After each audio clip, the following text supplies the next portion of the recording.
Nous avons déjà fait 6 rencontres dans les régions avec vos reporters correspondants dans les régions. Nous avions également rencontré la convention des jeunes reporters. Quand nous étions dans les régions, nous leur avons dit clairement que nous étions venus les sensibiliser, les former par rapport aux pratiques, n'est-ce pas, en temps électoral. Mais nous avions dit clairement qu'on délègue une tâche, on délègue des tâches, mais on ne délègue pas une responsabilité. C'est ici, au plan central, au niveau des rédactions, que les décisions se prennent.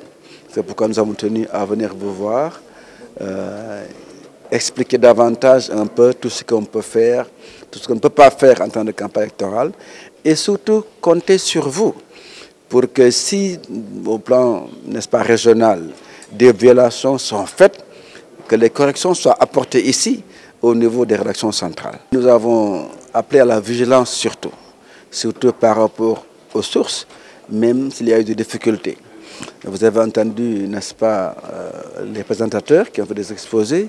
Nous avons eu des cas pratiques dans les régions. Nous avons eu le cas de Aocho, par exemple, qui a fait cas de plusieurs coups de fil qu'elle a reçus, n'est-ce pas, de représentants de partis politiques pour donner de fausses informations. Je pense qu'aujourd'hui, avec l'ère du numérique, nous sommes facilement manipulables. Nous sommes facilement manipulables et c'est dangereux. On a eu le cas, par exemple, d'un journaliste qui a été convoqué par un membre d'une confrérie pour titrer « Telle confrérie est contre tel candidat ». Quand on a vérifié, c'était quelqu'un qui était en rupture de banc, et ce n'était pas le khalife général de la communauté. C'est des choses qui peuvent se répéter.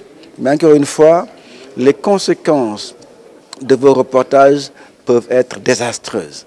Donc, nous avons appelé à la vigilance et nous avons donné plusieurs exemples et surtout les sources adéquates.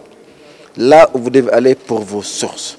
C'est parfois difficile, nous l'avons vu dans la région de Tamba. Nous sommes en train de travailler à la Direction générale des élections pour voir une région extrêmement étendue. Mais la source, c'est le PV du bureau de vote.